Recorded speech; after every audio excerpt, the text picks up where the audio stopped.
Well, all of us were too busy having a fucking blast, trying to use an analog stick to navigate a 3D environment for the first time in our lives.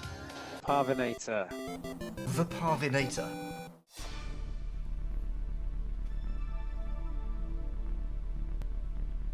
All right, guys. So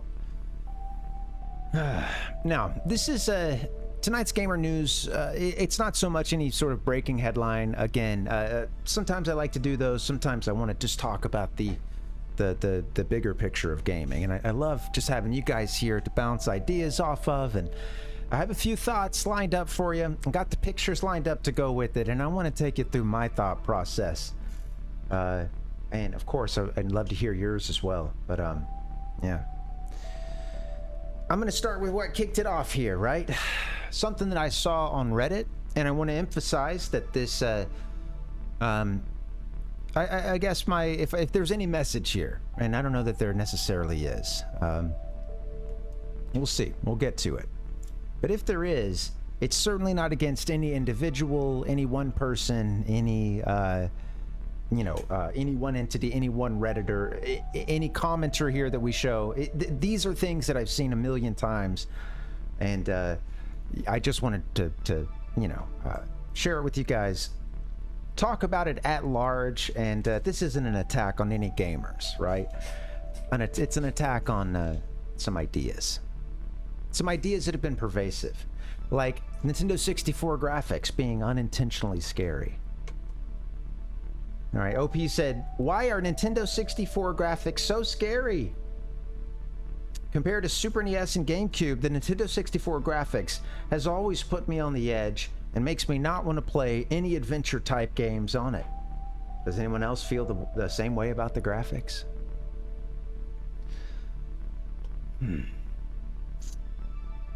I feel for this person. They're hurting, clearly. They can't connect to the Nintendo 64 because there's a creepiness about it. Something scary that's not intentional. And I feel for them. But I'm not lying when I said it wasn't easy to see this. And everything else I've been seeing about the Nintendo 64 graphics sucking ass. And I gotta admit, at points I've talked bad about them. We'll get into that later, but it's weird seeing other people do it. Don't feel right. I think it's about time we bring back a segment some of you guys might remember.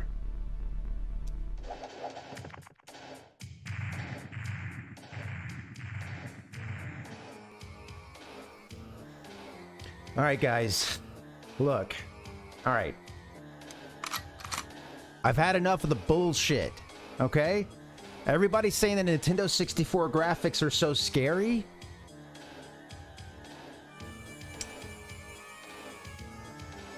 This is my childhood we're talking about here. All right?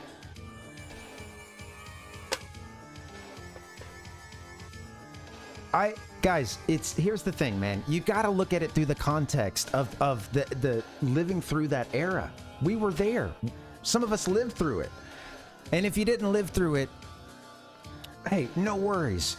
But we're going to talk about how it felt to live through it and what those graphics meant for the time, and how if you're ever going to talk shit about the Nintendo 64's graphics, you got to put that asterisk to compare it to something else, something newer, right?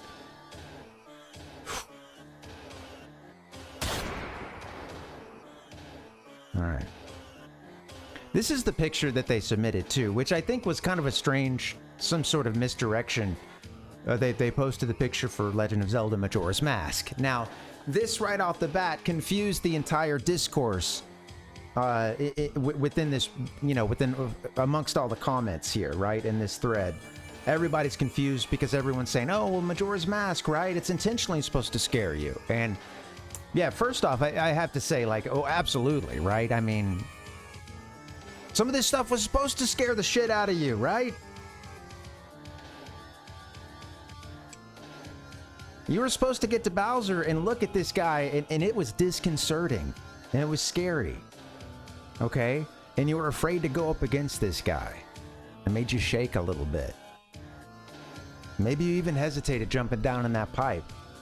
And if you hadn't hesitated at that point, you sure as fuck did when he came stomping out for the first time. Come on, man. All right? Some of it's supposed to scare you, but, you know, that's the thing. Like, Majora's Mask, I think, is different. And some people would pick up on that OP was not so much talking about this game, you know? And I appreciate that, because I think that's needed context as well. Well, let's see what Reddit said, right? Hey, because kids were cooler and more edgy back then. Says one Redditor. I don't know about that. I don't know if kids were cooler or more edgy. Someone said, yeah, that's funny. I thought it was awesome as an 8-year-old. Huh? Yeah, I mean, I was just a little bit older than that, for sure, but, hell yeah, I mean, I thought it was awesome, too. Someone said, PlayStation 1 graphics are scary. The wobbling and weird pixelation definitely made scary games much scarier. Now, hopefully, this music's okay, right? Not too loud? We're good? I'm trying to rage out right now, man. Now, here's the thing, okay? Usually I'd take any opportunity to take a shit on Sony and PlayStation, especially back in the day. Not so much these days. I come around. But back in the day when I was getting picked on by the Sony, you know, the PS1 kids, and they were all telling me how much better the graphics were. Okay, you know, I would have loved to have had this information to shove in their face, this Reddit comment, but I don't, and I didn't. And honestly, at this point, it doesn't feel good to shit on them like this. I think I got to stand with these games in solidarity, you know? PlayStation 1 was also one of the pioneers of 3D video games. So, you know, I'm with them at this point, okay? But this one takes the cake, all right? I've always found the graphics of Nintendo 64 deeply unsettling. Now, I'm glad another Redditor replied to tell us a little more detail. This is a different person here, this second one, of course. But yeah, we get the detail. So what makes it deeply unsettling, right? Same. It's the combination of Uncanny Valley, liminal space, and super low-res textures. The vibes are just off. OP isn't only talking about Majora's Mask, as many commenters here seem to think. Most of the 64 library has at least one of these creepy factors. Now, right, Uncanny Valley, liminal space, super low res. Okay, those are the three things there. I wanted to tackle two of those, you know, misunderstandings. I don't want to use the word lies here, right? Because I think everybody means well. We're all gamers here in the Gamer Lifestyle Lounge, hanging out, chopping it up. That's in this case, that's what I'm, you know, extending the benefit of the doubt on, right? Everybody's here. I don't mean to spit bile here about this and be too angry. It's just, damn, dude, I keep seeing the same thing. Keep seeing the same narrative. We got to push back. So, all right. Let's push back a bit, okay? We'll start with the Uncanny Valley. All right? Uncanny Valley. Isn't Uncanny Valley supposed to be where the graphics are, like, you know, somewhat close-ish to real life, but there's enough of a gulf between the CGI and real life to make it strange, and it doesn't work for us, right? You know, think of some of the AI stuff where you're seeing skin crawl, or, you know, a couple fingers pop up every now and then out of nowhere, you know, right? Something where, you know, they look lifelike, but I don't know, man. I gotta admit though, that's pretty Uncanny Valley, right? Look at Peach here, you know, she's. I think who amongst us has not confused this model for being something close enough to almost confuse you? I confused myself. All right. The uncanniest of valleys here, with the happy mask salesman, you know. Kind of looks like my uncle, honestly. It's got the same eyes.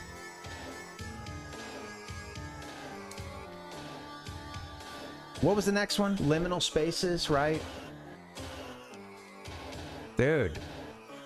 Hey, I'm not... There's no generational war here at all, you know?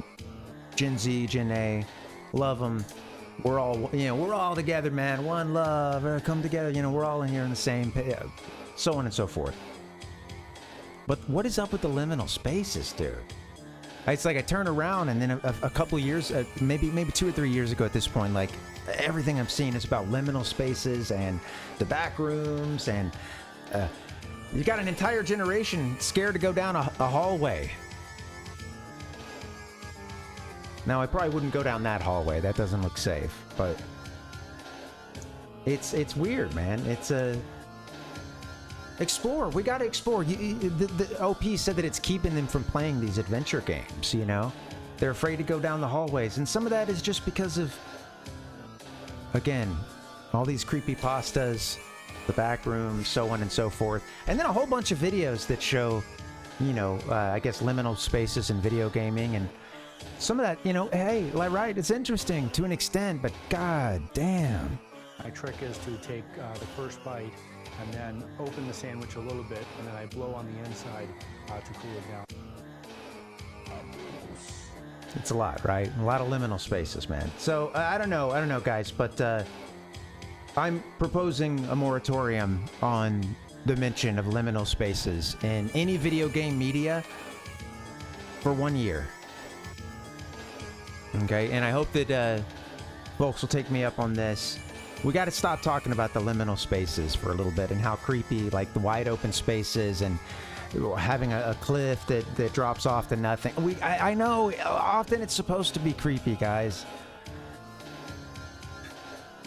And it's exploration. It's supposed to be fun. All right, guys.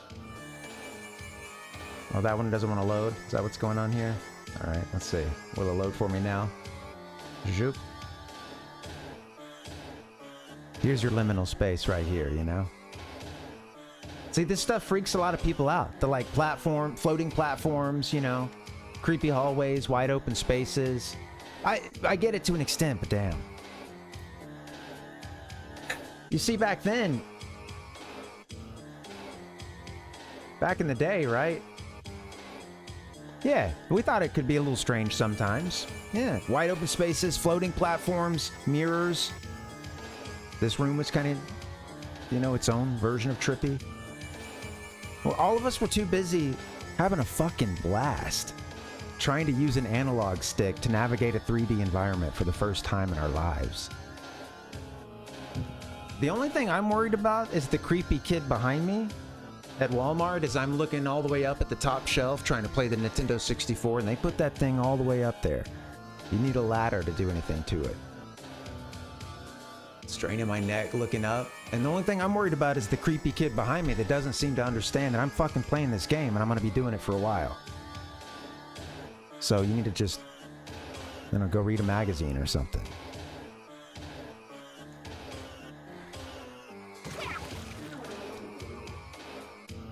All right, man.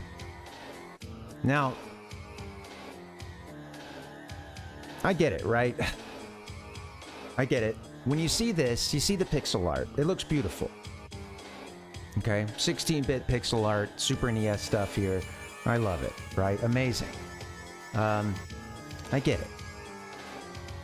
And I understand, though. It just makes me sad that there's a lot of folks out there that can't understand that to an entire generation, if you ask them back then, let's say towards midway through the Nintendo 64's life, or when these games are launched and are coming out, right? It's hot. Games are coming out. More and more are jumping into it. If you ask them to compare these shots here, these graphics, to what you started to get with the Nintendo 64, and you ask those kids if this looked better than this, I think most of us would say absolutely. Especially back then. Especially back then, right? I don't know, is anybody else on the same boat? Like, at that time, it really seemed like progress to go from that to this. Someone had to be a pioneer and do 3D. Nintendo 64, PlayStation, they did a lot of that pioneering work, Somebody had to do it.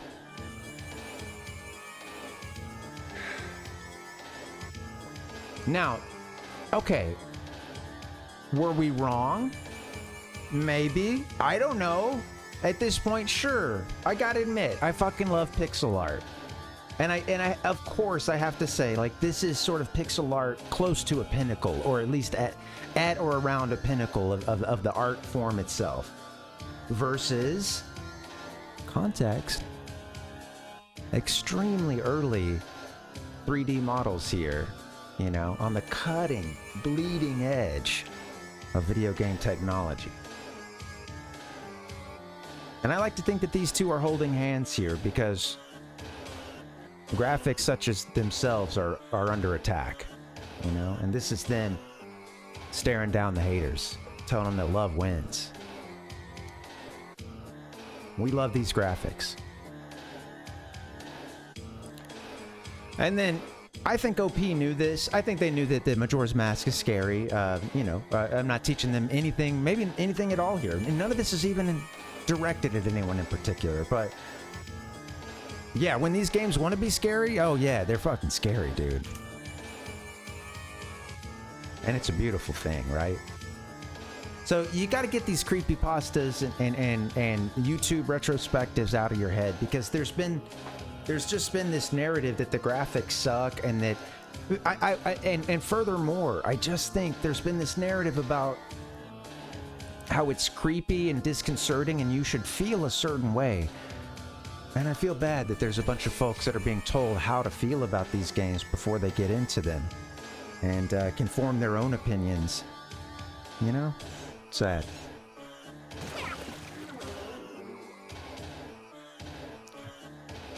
So yeah.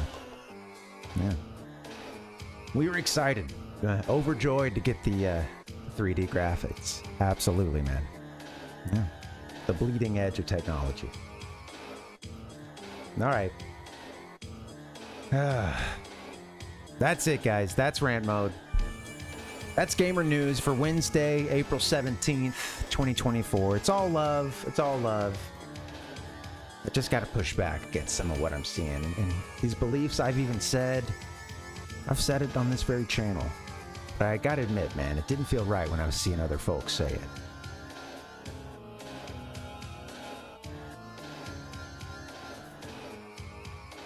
All right, guys, that's it. So we're going to play a little Dragon Quest 3 in a bit. Going to get back into that. I think we should all take a little break. I'm kind of raging. Maybe I should do a little breathing or something. You guys can get a break too. I'll make this a shorter one, just a few minutes. And let's keep hanging. Let's play some Dragon Quest 3. And I'd love to get to what you guys have said in the chat, because I haven't been able to see it all. That's what happens, man, when you're blinded by rage. Goodbye. All right, guys. I'll see you in a bit. BRB.